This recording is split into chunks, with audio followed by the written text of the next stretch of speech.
Assalamualaikum warahmatullahi wabarakatuh. Selamat pagi Bu Sus dan Pak Faris dan teman-teman Rombelha semuanya.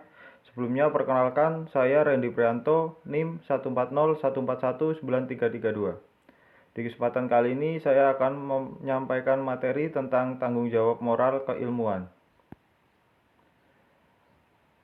Dengan tujuan setelah mempelajari materi ini, mahasiswa diharapkan mampu 1. Memahami komponen-komponen pembangun ilmu. 2. Memahami sumber-sumber ilmu. 3. Memahami etika keilmuan. 4. Memahami sikap ilmuwan. 5. Memahami kesadaran moral. Dan materi yang akan kita bahas pada kali ini yaitu 1. Komponen-komponen pembangun ilmu. 2. Sumber-sumber ilmu. 3. Etika keilmuan. 4. Sikap keilmuan. 5. Kesadaran moral. 1. Komponen-komponen pembangun ilmu. Komponen-komponen dalam pembangunan ilmu adalah fakta, teori, fenomena, dan konsep.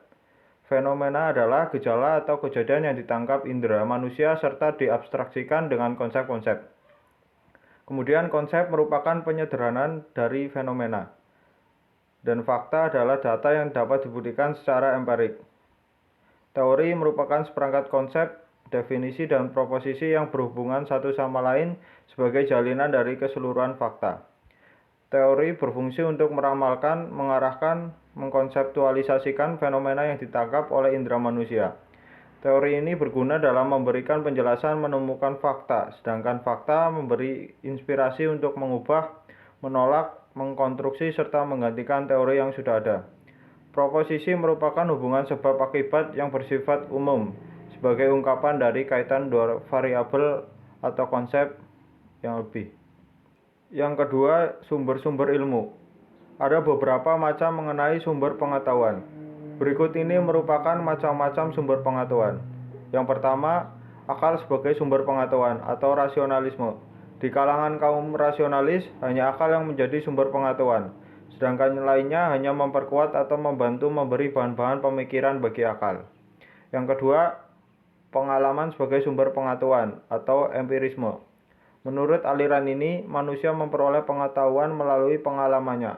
Penganut empirisme berpandangan bahwa pengalaman merupakan sumber pengetahuan bagi manusia, yang jelas-jelas mendahului rasio.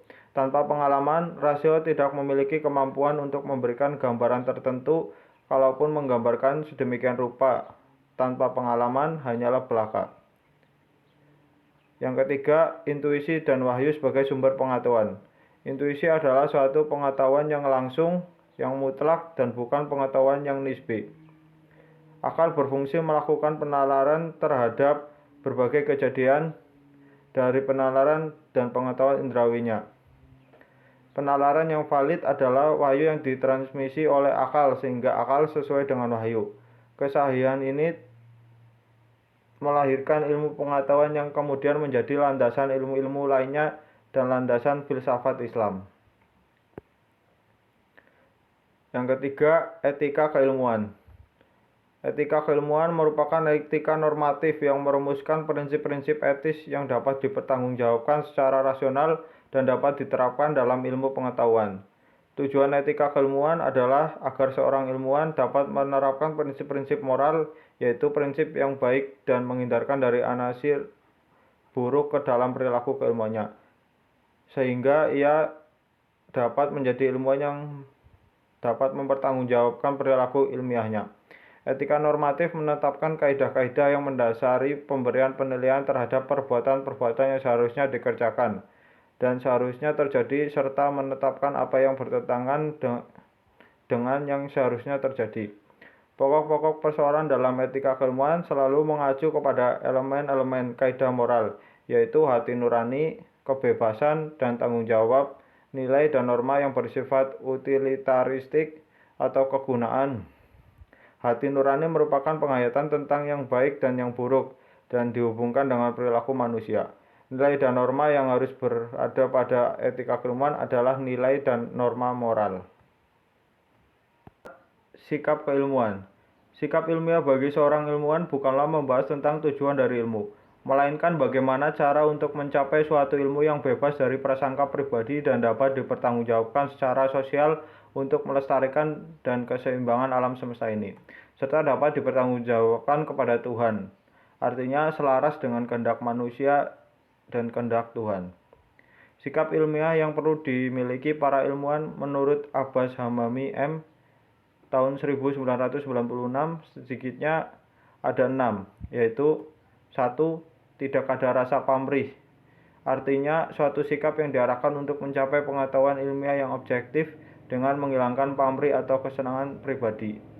2. Bersikap selektif, yaitu suatu sikap yang tujuannya agar para ilmuwan mampu mengadakan pemilihan terhadap berbagai hal yang dihadapi, misalnya hipotesis yang beragam, metodologi yang masing-masing menunjukkan kekuatannya masing-masing, atau cara penyimpulan yang satu cukup berbeda, walaupun masing-masing menunjukkan akurasinya.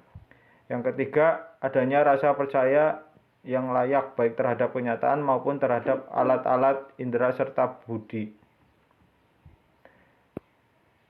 Dan yang keempat, adanya sikap yang berdasar pada suatu kepercayaan dan dengan merasa pasti bahwa setiap pendapat atau teori yang terdahulu telah mencapai kepastian. Yang kelima, adanya suatu kegiatan rutin bahwa seorang ilmuwan harus selalu tidak puas terhadap penelitian yang telah dilakukan, sehingga selalu ada dorongan untuk riset dan riset sebagai aktivitas yang menonjol dalam hidupnya. Yang keenam, seorang ilmuwan harus memiliki sikap etis atau akhlak yang selalu berkehendak untuk mengembangkan ilmu untuk kemajuan ilmu dan untuk kebahagiaan manusia, lebih khusus untuk pembangunan bangsa dan negara. Dan yang kelima, kesadaran moral. Kesadaran moral merupakan kesadaran tentang suatu kenyataan yang tidak tergantung pada siapa yang menyatakan, tetapi pada ada tidaknya kenyataan. Oleh karena itu, kesadaran moral bersifat rasional, objektif, dan mutlak. Misalnya, apabila seorang meminjam sesuatu dari orang lain, maka peminjam wajib mengembalikan. Jadi, kesadaran moral bukan perasaan yang irasional, yang biasa berbeda-beda antara orang lain yang satu dengan yang lainnya. Karena kesadaran moral bersifat rasional, maka kesadaran moral juga berlaku secara umum dan bersifat objektif. Dan untuk bahan diskusi kita kali ini, Randy dan Naufal adalah mahasiswa semester 4 di salah satu perguruan tinggi. Ketika ujian, Randy tahu kalau Naufal melihat kertas ujiannya dan menulis jawabannya. Dia juga tahu bahwa Naufal sibuk bermain game pada malam sebelumnya ketika Randy sedang belajar keras untuk ujiannya. Sebagai kesadaran moral yang baik, apa yang seharusnya Randy lakukan? Apa yang akan kalian lakukan jika kalian berada di posisi Randy? Mungkin sampai di sini penyampaian materi, dan apabila masih ada kesalahan dalam menyampaikan atau kurang jelas, saya mohon maaf. Wassalamualaikum warahmatullahi wabarakatuh. Terima kasih.